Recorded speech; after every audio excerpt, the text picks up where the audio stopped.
When I asked about my brother's engagement party, Mom said, "This is only for the kids we're proud of." Dad laughed, "You'd just ruin the pictures." My brother smirked, "Finally, a party without the embarrassment." Even Grandma added, "Some people don't deserve a seat at the table." But when the venue called to say the bill wasn't paid, they all came running to me, and I just smiled. You know that gut-wrenching feeling when your own family, the people who are supposed to love you unconditionally, tell you straight up you're not good enough? That you're an embarrassment? Well, imagine that sting multiplying over decades until one day you decide you've had enough. This is my story. For as long as I can remember, my life, I'm Alex, 28, has felt like a perpetual audition where I never quite got the part. If you've ever been the other child, the one living in the shadow of the golden sibling, then you get it. That invisible label, the disappointment, clinging to you at every holiday, every family dinner, every single phone call.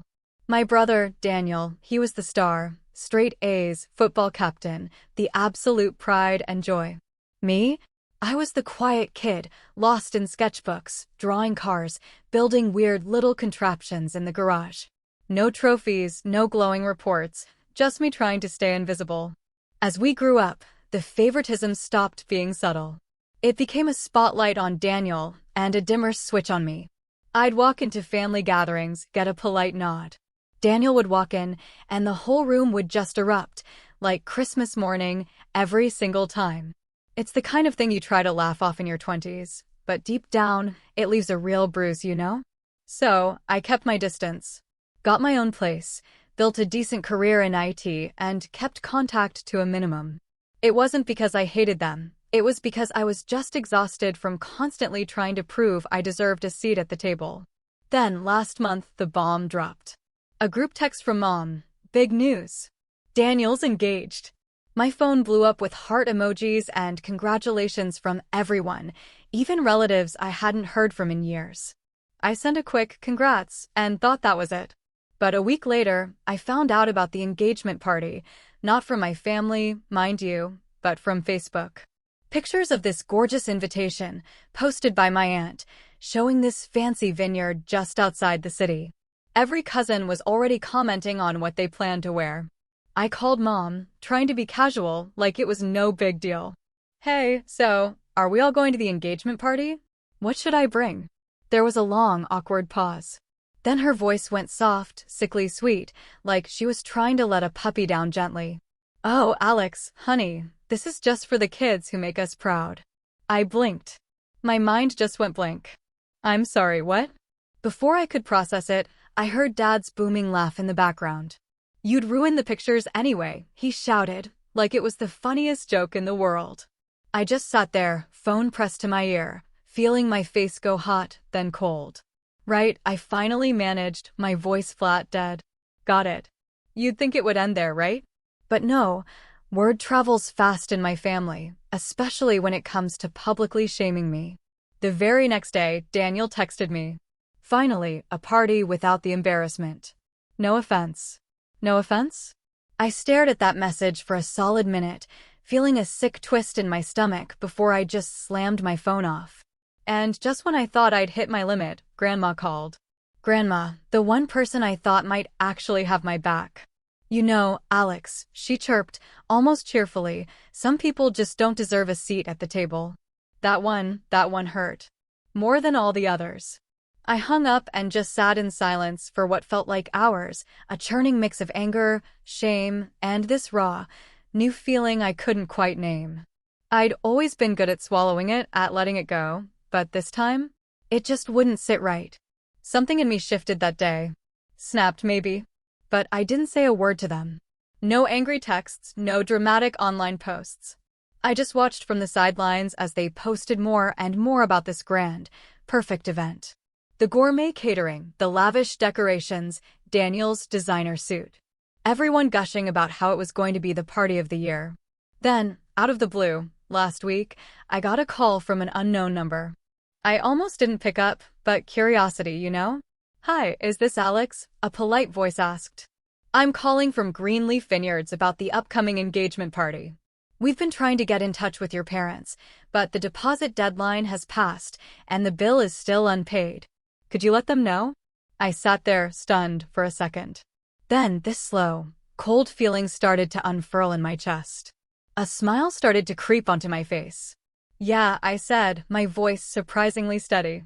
I'll let them know. And I hung up, genuinely smiling for the first time in weeks. I didn't tell them about the call right away. Honestly, I just wanted to sit with it for a while, let the sheer absurdity of it all sink in.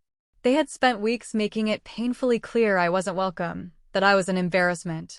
And now, the very first sign of trouble, the vineyard had called me. Not Mom, not Dad, not Daniel, but me. The embarrassment. At first, I thought maybe it was just a clerical error. A harmless mix-up. But then, 2 days later, I got a second call.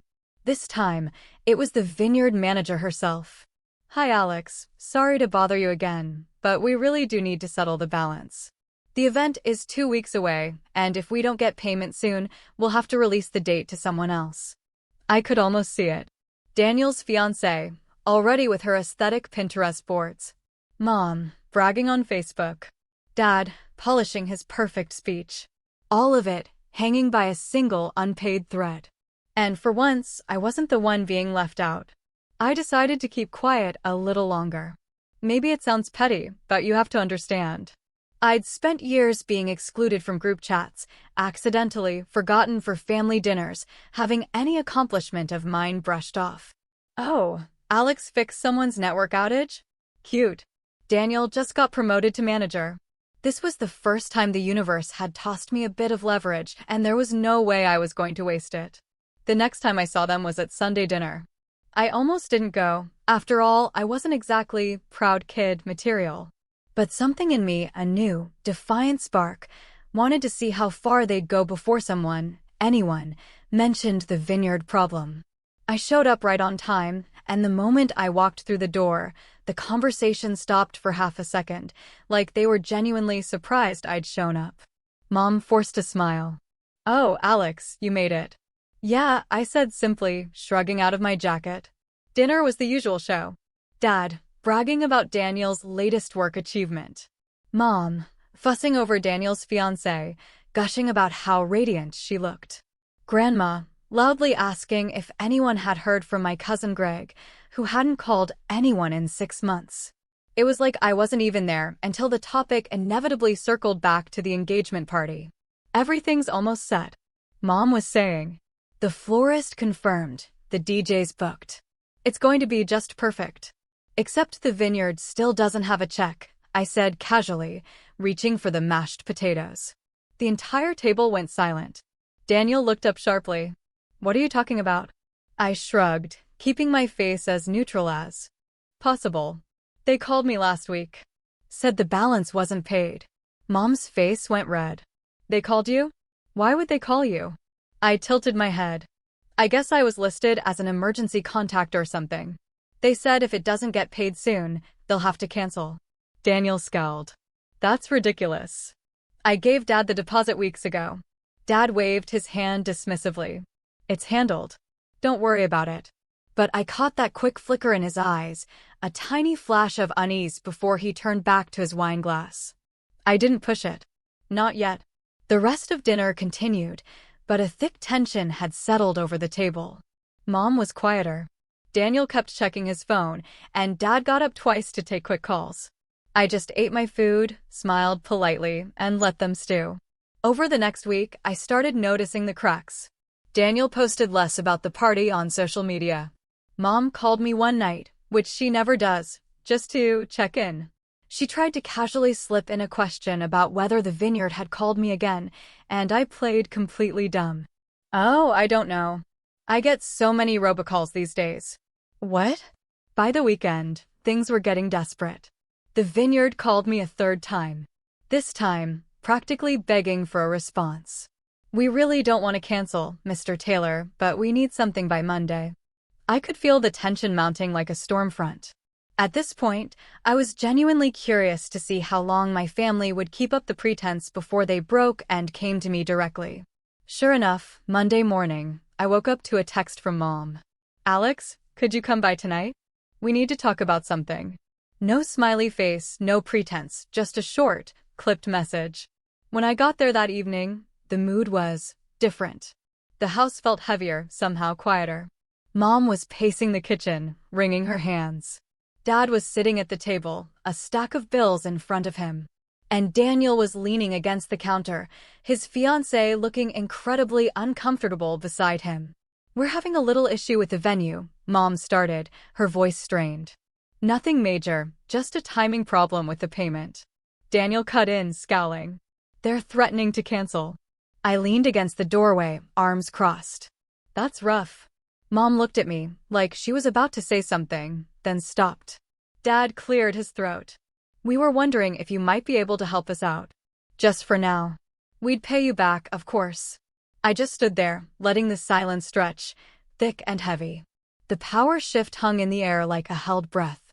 For once, I wasn't the one on the outside looking in. They were. And that's when I realized I had a choice. I didn't say yes. I didn't say no. I just let the request hang there, in the silence of the kitchen, like smoke. For the first time in my life, I saw my parents waiting on me. Actually waiting, as if my decision mattered. I can't explain why, but that look on their faces, that tiny crack in their usual certainty, it gave me this strange surge of power I wasn't used to. "Help you out how?" I asked finally, though I already knew. Mom clasped her hands together. "Just a short-term loan. The vineyard wants the rest of the payment right away, and there's been some delays with your father's bonus." "Delays," I repeated flatly, glancing at Dad. He didn't look at me. "We'd pay you back before the wedding." Mom rushed on. "You know, we wouldn't ask if it wasn't important." I didn't respond right away. I just walked over to the table and sat down across from Dad, staring at that stack of bills. "That's a lot of paper for someone whose finances are handled." That made him bristle. "Watch your tone," he snapped, the old, familiar edge creeping into his voice. And just like that, the moment of vulnerability was gone. There it was. The same sharp, dismissive tone that had followed me through my teenage years. The one that meant my feelings were irrelevant, my opinion unnecessary. Daniel crossed his arms. "If you can help, then just help. Why do you have to make everything about you?" That one stung. "Make everything about me?" I repeated, laughing once, a humorless, choked sound. "You mean like how you all made the entire party about making sure I wasn't there?" Daniel rolled his eyes. "Oh, come on. Don't be dramatic. It's not that deep." "Not that deep." I felt my voice getting tighter, sharper. "You told me I'd ruin the pictures. You texted me. What was it again?" Finally, a party without the embarrassment. Daniel didn't even flinch. "I was joking." "No, you weren't." I shot back. "You've never joked about that.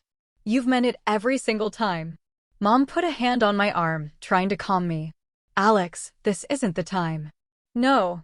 I cut her off, standing up so fast the chair scraped against the tile. "This is exactly the time. You told me I wasn't good enough to sit at your table. And now you want me to bankroll the table? Do you even hear yourselves?" There was a silence so sharp you could hear the clock ticking in the next room. Daniel's fiancée looked like she wanted to disappear into the floor. Dad's jaw tightened. "Sit down," he ordered. "No," I said, my voice suddenly calm. "I think I'll stand for a moment." Nobody moved. Then Daniel snorted. "Fine, forget it. We don't need your money. We'll figure it out ourselves." But the look in his eyes said otherwise. He was worried. He knew they didn't have the cash. I grabbed my jacket from the back of the chair. "Good luck with that," I said, heading for the door. Mom called after me, her voice almost breaking. "Alex, please don't do this. This is your brother's big moment." I turned back just long enough to meet her eyes. "Exactly. His big moment. You all made it very clear it's not mine." And then I left. I didn't slam the door. I didn't shout. I just walked out into the cool night air, my heart pounding in my chest, a strange mix of exhilaration and pain. Driving home, my mind was a storm. Part of me was furious. How could they dare ask me for money after everything they'd said? But another part of me was almost relieved. For years, I'd been holding out hope that one day they'd see me, respect me, treat me like I mattered. Tonight had put that hope to bed. And as painful as that was, it also gave me a chilling clarity. The next few days were icy. No calls, no texts. The family group chat was strangely quiet, except for my aunt posting a countdown meme about the big day. I went about my life, went to work, grabbed drinks with a friend, pretended like my family drama wasn't sitting in the back of my mind like a ticking clock. Then Saturday rolled around, 2 days before the vineyard's final deadline. I was at the grocery store when my phone buzzed. It was a message from Daniel, and just seeing his name made my stomach clench. Wow, Mom's crying because of you. Hope you're happy. If this party gets canceled, it's on you. I stood there in the cereal aisle, staring at my screen, the words burning into my brain. Something about that message, the casual blame, the immediate assumption that this was my fault, just flipped a switch inside me. I typed back slowly. I didn't cancel anything. Pay your own bills. 3 dots appeared, then disappeared. No reply. That night, I couldn't sleep. I just lay there, staring at the ceiling, thinking about every family dinner where I'd been talked over, every holiday where I'd been left out, every joke at my expense that I'd laughed off just to keep the peace. It all stacked up like bricks until I could barely breathe under the weight of it. Around midnight, I got up and sat at my desk, staring at my computer screen. I still had the Vineyard's number saved. My mouse hovered over it for a long time before I finally clicked. Hi, this is Alex Taylor. Yes, I'm aware of the balance. No, I won't be paying it. I just thought you should know that the family you're hosting is currently ignoring your calls. The woman on the other end sighed. Thank you for letting us know, Mr. Taylor. We'll try one more time tomorrow, but if we don't get anything by Monday, we'll have to release the date. When I hung up, I felt lighter, like I'd just set something truly irreversible in motion. The next morning, Mom showed up at my apartment unannounced. I opened the door, and there she was, looking utterly exhausted, her hair pulled back like she hadn't slept in days. Alex, she said, her voice raw. You're going to ruin this. You know how much this means to your brother. I leaned against the door frame. No, Mom. I'm not ruining anything. I'm just not saving it. Her face crumpled like I'd slapped her. We raised you better than this. I almost laughed. Did you? Because from where I'm standing, you raised me to know my place, outside the room, away from the table. Well, I know my place now, and it's not fixing your mess. She didn't say anything for a long moment. Then she just turned and walked back down the hall without another word. I closed the door and leaned against it, my chest heaving. That was the moment I knew there was no going back. By Sunday night, the family group chat was blowing up. My aunt asking why the Vineyard wasn't returning her calls. Daniel posting angry messages about unreliable people ruining everything. Mom sending a vague, we might have to move the party text. I watched it all in silence, saying nothing. And then Monday morning came. It felt strangely calm, like the air right before a thunderstorm.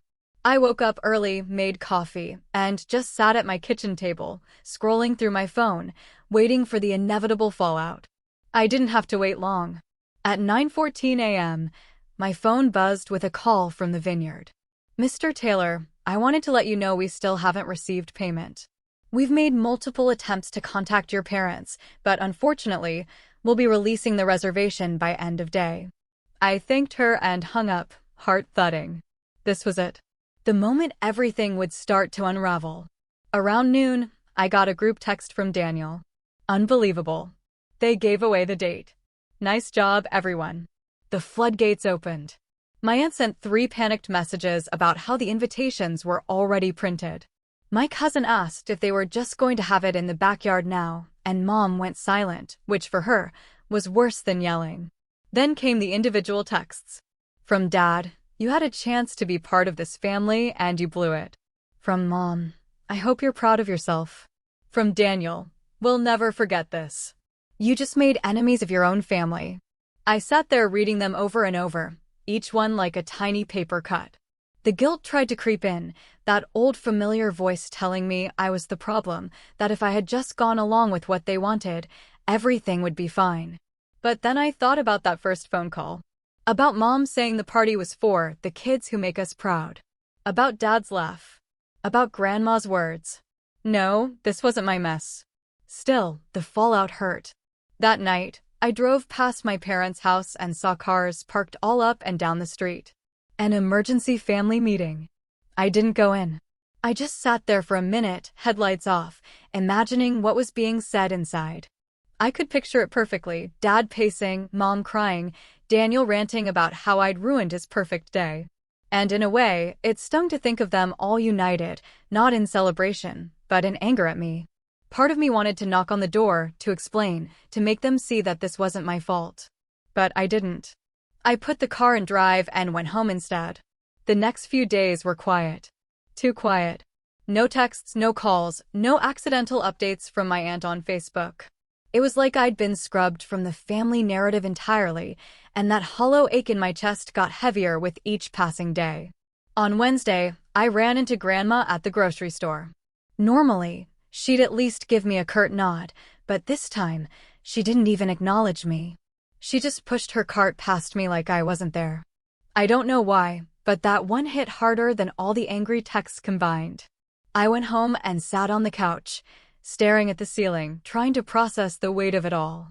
I wasn't just excluded from the party anymore. I was excluded from them completely. That weekend was supposed to be the engagement party. I saw pictures online of relatives dressed up anyway, sitting at my parents' house with paper streamers and a cake from the grocery store. Daniel's fiancée smiled for the camera, but it didn't reach her eyes. The comments were full of, "It still looked beautiful," and "Family is what matters," and "So glad we could all be together." I closed the app and set my phone down. For years, I had convinced myself that if I just worked harder, achieved more, was easier to love, they'd eventually treat me the way they treated Daniel. But staring at those photos, I finally accepted that it would never be enough. I could hand them the moon, and they'd still call me an embarrassment. That realization hurt more than anything else, but it also gave me a strange, chilling sense of freedom. If nothing I did would make them see me as an equal, then I had no reason to keep bending myself into knots for their approval. The next day, I called a lawyer friend from college. Not about anything dramatic, not yet, but just to ask some questions about contracts, about deposits, about what options an event venue has when a client defaults on payment. He was curious, but didn't press too hard. Just gave me a rundown of how these things typically work. "You'd be surprised," he said at one point. "Most places would rather negotiate than lose a client entirely, especially if someone else is willing to take over the contract." That little piece of information stuck with me. I started thinking, what would happen if I called the vineyard back? What if I asked them to reinstate the date? Not for Daniel's party, but for something else. Something of my own. At first, the idea felt ridiculous. What would I even throw a party for? But the more I thought about it, the more appealing it sounded. Not as revenge, not yet, but as a statement. Over the next week, I quietly started looking into it. The vineyard was hesitant at first. "We just canceled that reservation," they said, "and there are fees involved." But when I offered to pay the full amount up front, suddenly, they were all smiles. It felt strange writing that check. I wasn't rich by any means, but I had been careful with my money, saving for years. It was more than I had ever spent on a single thing in my life. And yet, as I handed it over, I felt lighter. This wasn't about Daniel anymore. This was about me. Of course, I didn't tell anyone what I was doing. Let them think I was sulking in my apartment, licking my wounds. In reality, I was planning. The invitations weren't fancy, just a simple design I ordered online, but when I dropped them in the mail, my hands were steady. I invited a few close friends, some co-workers, and even a couple of my cousins who'd quietly reached out to me after the cancellation to say they thought what happened was wrong. I didn't post about it online. I didn't text the group chat. I just waited. And then, 2 weeks later, the first rumor hit. My cousin messaged me privately asking, "Are you really having an event at Greenleaf next month?" I smiled at my phone before replying. "Yeah," I typed, "I am." She didn't say anything for a moment, then just sent back, "Wow, that's going to go over well." I set my phone down and leaned back in my chair, feeling a strange mix of nerves and anticipation. For the first time in a long time, I wasn't waiting for their approval. I was waiting for their reaction, and I had a feeling it was going to be explosive. The weeks leading up to my event felt like living with a secret too good to share. For years, I had been the invisible one, the one who went along quietly while my family made the rules. but now, for once, I was the one with the plan. It was subtle at first, just a private satisfaction that made getting up in the morning feel lighter.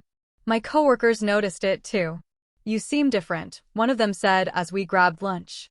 "Yeah?" I asked, playing it off. "Yeah, happier, like you know something we don't." I smiled. "Maybe I do." I didn't tell them everything, but I did tell them I was hosting something special soon. A few of them looked surprised. I wasn't exactly known as the party type, but they were quick to RSVP when the invitations came through. Meanwhile, the family's silence was starting to break, but not in the way I expected. At first, there were just stray comments on Facebook from relatives, cryptic posts about loyalty and family coming together. Then, a week before my event, Daniel texted me out of nowhere. "So, I hear you booked the vineyard. What's that about?" I stared at my phone for a long time before replying with just, "It's a celebration." His reply came back instantly. "Of what?" I typed back. "You'll see." And then I left it at that. The next day, Mom called. I almost didn't answer, but curiosity got the better of me. "Alex," she started, skipping pleasantries. "What exactly are you planning?" "An event," I said simply, keeping my tone calm.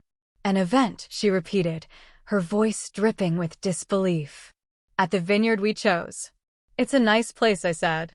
"I thought it would be perfect." There was a long pause, and then she sighed heavily. "You know how this looks, don't you? People are going to think you're trying to upstage your brother." I let that hang for a beat. "Am I?" I asked, my voice cool. Another pause. "Alex, please. This family has been through enough embarrassment." I almost laughed at that. "Embarrassment," I said, letting a bit of steel into my voice. "Funny how I've been the one carrying that label all these years, but suddenly you're worried about what people will think." She didn't respond right away. Then quietly she said, "Don't do this." But there was no real authority in her voice this time, just a flicker of fear. "I'm not doing anything wrong," I said. "I just booked a venue. The rest is up to you." And with that, I ended the call. After that, the tone of the family group chat shifted completely. For months, I'd been the ghost in the chat, the one whose messages went unanswered. But now, every time I posted something vague, a photo of a wine glass, a screenshot of a menu, I could practically feel the tension radiating back through the screen. One of my cousins texted me privately, "Dude, whatever you're doing, this is the most fun our family chat has been in years." They're all freaking out. I couldn't help but grin at that. Meanwhile, my own preparations were coming together beautifully. The vineyard sent me sample menus, and I picked every dish with care. Not because I wanted to rub anything in anyone's face, but because I wanted this event to be exactly what I had always been denied, a space where I belonged. When I sent out the final RSVP confirmations, I was surprised at how many said yes. Friends, coworkers, even a couple of distant relatives who had quietly expressed sympathy after the engagement party fiasco. But the biggest shock came 3 days before the event when I got a message from Daniel's fiancé. "Hi Alex, I hope you don't mind me reaching out. I just wanted to say I think what happened with the party was awful. You deserve better, and, honestly, I think what you're doing is brave." I had to read the message twice to believe it. Brave wasn't a word anyone in my family had ever used about me. "Thanks," I wrote back, unsure how else to respond. She replied almost immediately. "If I could, I'd come, but Daniel would lose his mind." That one made me pause. It was the first time I realized she might not be as on board with the family narrative as I thought. It planted a seed. 2 days later, the morning of the event, I woke up before sunrise. The air felt electric. For a long time, I just sat on the edge of my bed, staring at the RSVP list, letting it sink in that this was actually happening. By late afternoon, the vineyard was glowing. The staff had outdone themselves. The tables were set with white linens, candles flickered in the golden light, and the garden outside looked like something out of a magazine. As guests started to arrive, I felt something shift inside me. This wasn't just about proving a point anymore. This was about rewriting my story. One of my coworkers clapped me on the shoulder. "You really went all out, huh?" "Yeah," I said, smiling. "I guess I did." And then, just as the sun was starting to set, I saw a familiar car pull into the parking lot. It was my parents. For a moment, I just stood there, frozen, heart pounding. I hadn't invited them. I hadn't invited Daniel either. But there they were, stepping out of the car, looking around like they'd just walked into enemy territory. Mom's eyes found mine across the lawn. And for a moment, we just stared at each other. Then she started walking toward me. I didn't move. Mom's heels clicked against the stone path as she approached, every step sharp enough to cut through the music drifting from the speakers. She looked impeccable, of course, hair perfect, outfit carefully chosen, but there was a tightness around her mouth that told me this wasn't a social call. Dad followed a few paces behind, his expression unreadable, the way it always got when he was about to scold me but wanted to appear reasonable first. "Alex," Mom said finally, stopping just in front of me. Her voice was calm, but her eyes were scanning everything, the tables, the candles, the guests who were beginning to glance over curiously. "What is this?" I gestured around us. "A party," I said evenly. "I thought you liked parties." "This isn't funny," she said sharply. "You booked the exact venue we chose for Daniel's engagement party. People are talking about this. They think you're trying to embarrass us." I tilted my head as if considering it. "Are you embarrassed?" Her jaw tightened. "This isn't about me. This is about family. About respect." That one nearly made me laugh. Respect? The same people who told me I'd ruin the pictures were suddenly lecturing me about respect. Before I could answer, Dad stepped in, his tone low and controlled. "Alex, call this off. Whatever point you're trying to make, you've made it. You got everyone's attention. Now stop before you make a scene you can't take back." I looked between them, taking in the carefully neutral expressions they wore, the ones that always meant their patience was running thin, that I was on the verge of disappointing them again. And suddenly, I didn't feel small. Not anymore. "Call it off," I repeated, letting the words hang in the air. "No. You don't get to tell me to cancel this. Not after you canceled me." Dad's eyes narrowed. "You're overreacting." That old phrase, the one they'd used my entire life to shut me down, to make me doubt my own feelings. This time, it didn't work. "No," I said quietly but firmly. "For once, I'm reacting exactly the right amount." Mom glanced over her shoulder and noticed people watching us, including a few of my coworkers and cousins.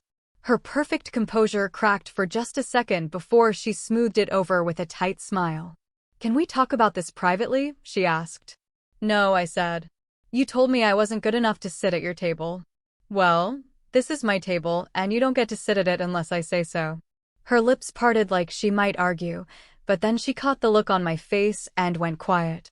Dad muttered something under his breath, probably an insult, and started to turn away, but that's when I said it. "Oh, by the way, the vineyard told me about the unpaid bill. Interesting how you had money for Daniel's ring, the suit fittings, the cake, but not for the venue deposit." That stopped him cold. His back stiffened, and when he turned to face me, there was a flash of something raw in his eyes. Guilt, anger, maybe both. "You had no right," he began. "They called me," I cut him off. "They thought I might be able to reach you. And you know what? I could have helped. I could have fixed it. But why should I?" I could see Mom's composure unraveling by the second. She took a step closer, lowering her voice so only I could hear. "You're going to humiliate your brother in front of everyone. Is that what you want?" I met her gaze steadily. "I just want you all to know what it feels like to be on the outside looking in." And with that, I turned and walked back toward my guests, leaving them standing there, forced to decide whether to stay and watch or retreat. Inside, my heart was pounding, but not from fear, from adrenaline. For the first time in years, I was setting the terms. As the evening went on, I kept catching glimpses of them lingering at the edge of the crowd, watching but not joining. It was surreal. My parents, the arbiters of who was in and out in the family, now standing on the sidelines. And then, halfway through the night, Daniel showed up. He didn't just arrive, he stormed in, not even glancing at the staff as he made a beeline for me. "What is this?" he demanded, loud enough for a few guests to look over. I set my drink down and faced him calmly. "It's called an event, Daniel. People have them all the time. You're pathetic," he spat. "You couldn't stand that we had a perfect engagement party, so you had to make it about you." "Perfect," I said, letting my voice carry just enough that the nearby guests could hear. You mean the party that got canceled because nobody paid for it? He froze, and I saw the color drain from his face. You had no right to, they called me, I said, my tone steady, and I said no, because I was done cleaning up after a family who thinks I'm an embarrassment. There was a ripple through the room. People pretending not to listen, but very clearly listening. Daniel looked around, realized he was losing control of the narrative, and stepped closer until he was practically in my face. You're going to regret this, he hissed. I smiled, a small, calm smile that I knew would infuriate him more than anything. Maybe, I said. But not tonight. For a long moment, we just stood there, staring each other down. Then he turned on his heel and stalked out, his fiancée hurrying after him. The rest of the evening felt electric. People kept coming up to me quietly, offering words of support, telling me I'd handled myself well. A few even admitted they'd wondered for years why I was always treated like the odd one out. Later, as the last guests were leaving, the vineyard manager approached me. Mr. Taylor, I just wanted to say it was refreshing to see how graciously you handled everything tonight. Most people would have lost their temper in that situation. I thanked her, but inside, something sharper was forming. This night wasn't just about reclaiming a little dignity anymore. It was about showing them that I could do more than just stand up for myself. I could change the entire dynamic. The next morning, I woke up to a flurry of texts from relatives. Some were supportive, saying they were proud of me for finally standing up to the favoritism. Others were furious, calling me selfish or vindictive. But the most telling message came from Daniel. You think this is over? Fine.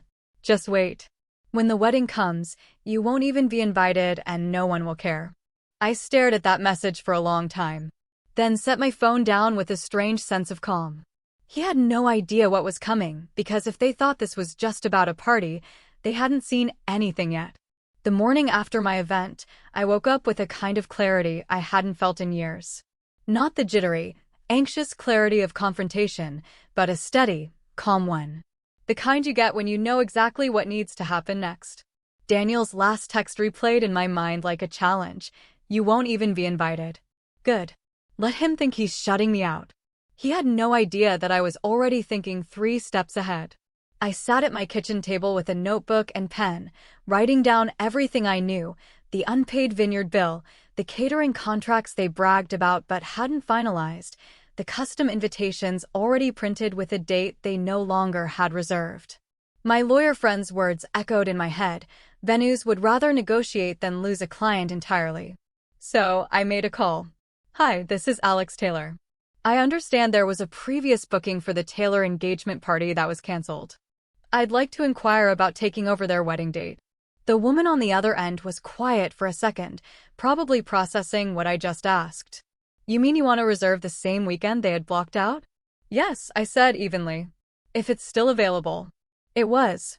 I paid the deposit that afternoon. It wasn't about throwing a second party, not exactly. I wasn't going to spend a fortune just to have a petty gathering out of spite. But reserving that date did 2 things. First, it secured leverage. Second, it made it impossible for them to simply slide back in and pretend nothing had happened. 2 days later, the fallout began. Daniel called me, not texted, called, which was rare enough that I almost didn't recognize the number. I let it go to voicemail. His voice was tense, bordering on furious. Alex, we just tried to rebook the vineyard for the wedding, and apparently someone already reserved it. The exact same weekend. I swear to God if this is you. Click. I saved the voicemail. The next day, Mom texted, please call me. We need to talk about the date. I waited 3 hours before replying. Sorry, busy at work. An hour later, she sent another. You don't understand, Alex. The invitations are already out. This is a disaster. I stared at that message for a long time, then typed back, you told me I didn't deserve a seat at the table. Consider this me making sure you save a few chairs. No reply. That weekend, I went to the vineyard to finalize a few details for my booking. The manager was professional, but I could tell she was curious. You do realize this is the same date your family had been asking about? I do, I said. I just figured since they couldn't pay on time, I might as well make use of it. She gave me a look, not judgmental, just knowing, and nodded. We'll make sure everything runs smoothly for you. Meanwhile, the group chat went from awkward silence to outright chaos. Daniel sent a passive-aggressive message about selfish people ruining other people's happiness. My aunt tried to smooth things over with family should stick together, and my cousin sent me a private message that just said, legend. By Monday, Mom was at my door again. Alex, she said the moment I opened it, her voice low but urgent. Please release the date. I leaned against the frame, arms crossed. Why? Because this is Daniel's wedding. It's supposed to be his perfect day. Perfect, I repeated.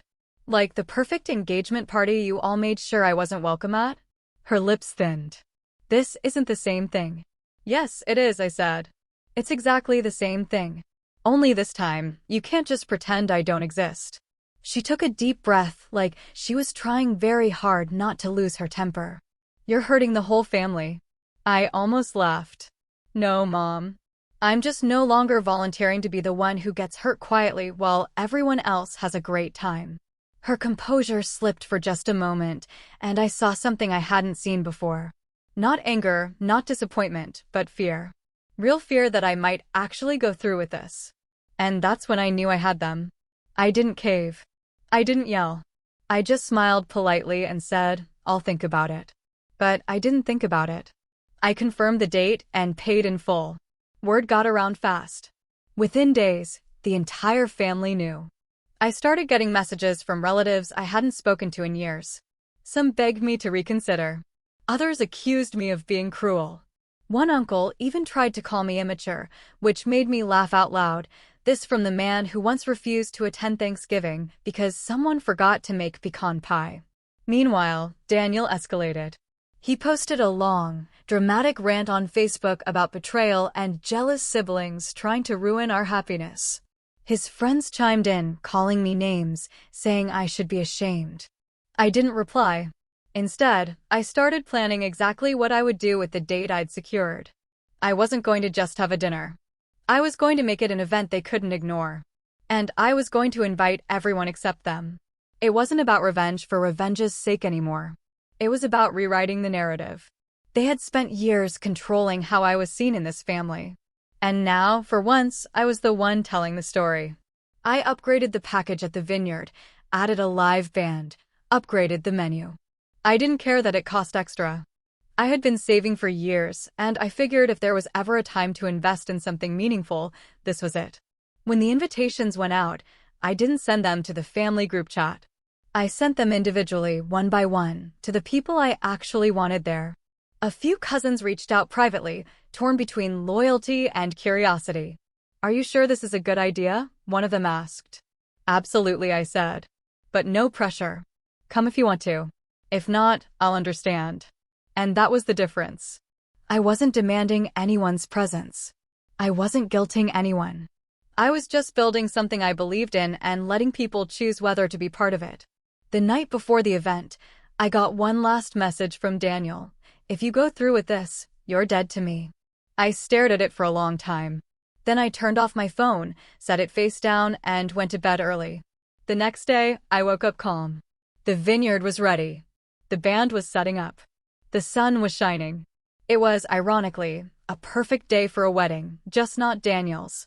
As the first guests started to arrive, I caught a glimpse of a car slowing down just outside the property. I knew that car. It was my parents.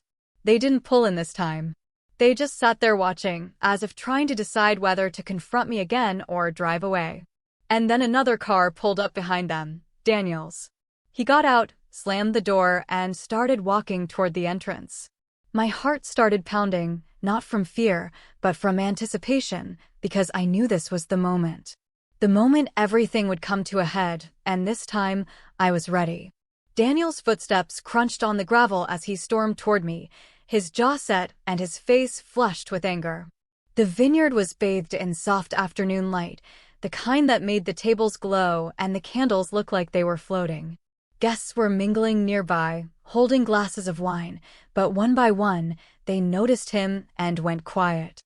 It was like the air itself shifted, heavier, expectant. Are you kidding me? Daniel's voice cut through the murmurs. You actually went through with this? I didn't flinch. I didn't raise my voice. I just stood there calmly, hands in my pockets, letting him rant. You ruined my engagement party, he continued, voice rising. You stole our venue. You stole our date. And now you're what? Throwing some kind of victory party just to rub it in. I took a slow breath and looked around at the guests before answering. I didn't ruin anything, Daniel. You and Mom and Dad made your own choices. You told me I wasn't welcome. You laughed about it. And when you needed me, the first thing you did was blame me for not cleaning up your mess. This, I gestured to the event around us. This is me saying I'm done being the family's punchline. You're pathetic, he spat. You think anyone here actually cares about you? They're just here for the free wine. A few of my friends exchanged looks, and one of them said loudly, actually, we're here because Alex invited us, and because he's a good person who doesn't deserve to be treated like garbage. The silence that followed was deafening. Daniel's face turned an even deeper shade of red. Daniel, I said quietly, but firmly, you might want to lower your voice. People are listening. He glanced around and realized he'd lost control of the narrative again. For once, there were witnesses. People seeing the golden boy lose his temper while I stayed calm. That's when Mom and Dad finally got out of the car and approached. Mom's face was pale. Dad's was stone. Alex, Dad said stiffly. Whatever point you think you're making, it's gone far enough. Release the date. Cancel this event. Do the right thing for once in your life. That last part hit me like a slap. And then, strangely, it didn't hurt. Not the way it used to. I straightened, feeling taller, somehow stronger. I am doing the right thing, I said evenly. For me. For the first time in my life. Mom stepped closer, lowering her voice to a pleading tone. Please, think about your brother's reputation. People are talking. They should, I said. They should talk about how you told your own son he'd ruin your pictures. About how you said I didn't deserve a seat at the table. About how you begged me for money after you spent weeks reminding me I wasn't part of this family. Her lips parted, but no sound came out. This isn't about revenge, I continued. This is about boundaries. I'm not your scapegoat anymore. I'm not your backup plan, and I'm not going to disappear quietly just because it makes you more comfortable. Dad's expression hardened. Then you're no son of mine. That line, the kind that would have gutted me a year ago, just made me feel oddly calm. Maybe not, I said softly. But I am a man who knows his worth, and that's enough for me. There was a long, loaded silence. Daniel looked furious. Mom looked close to tears, and Dad just stood there like a statue. Finally, Mom turned on her heel and walked back toward the car. Come on, she said to Daniel over her shoulder. We're leaving. But Daniel didn't move. He just stood there, glaring at me, until his fiancée, who had been standing a few steps back this whole time, put a hand on his arm. Daniel, she said quietly, but clearly enough for everyone nearby to hear. Maybe this isn't about Alex ruining anything. Maybe this is about you. That seemed to knock the wind out of him. His anger faltered for just a second before he yanked his arm away and stormed back to the car. When they drove off, the tension that had been hanging over the vineyard seemed to break like a popped balloon. Conversations resumed. The band started playing again, and someone handed me a fresh glass of wine. One of my coworkers leaned over. That, he said with a grin, was the classiest takedown I've ever seen. I just nodded, my hands still a little shaky from the adrenaline, and took a sip of wine. The rest of the night was incredible. We ate, we laughed, we toasted to new beginnings. For the first time in years, I felt truly present. Not like a supporting character in someone else's story, but like the main one in my own. Later, as the evening wound down and the last guests were leaving, I stood outside under the vineyard string lights, looking out over the rows of grapevines. The stars were starting to come out, bright against the dark sky. I thought about all the years I had tried to earn a seat at their table, tried to prove myself, tried to shrink myself to fit into the mold they wanted. And then I smiled because tonight I hadn't just gotten a seat at the table. I had built my own table, and it was full of people who wanted to be there, people who saw me. As the last candle flickered out, I whispered to myself, I didn't just get even. I got free. And for the first time, I actually believed it. If you enjoyed this story, don't Don't forget to hit that like button, subscribe for more crazy Reddit tales, and ring the bell so you never miss the next one. And hey, share your thoughts in the comments. I'd love to know what you would have done in this situation.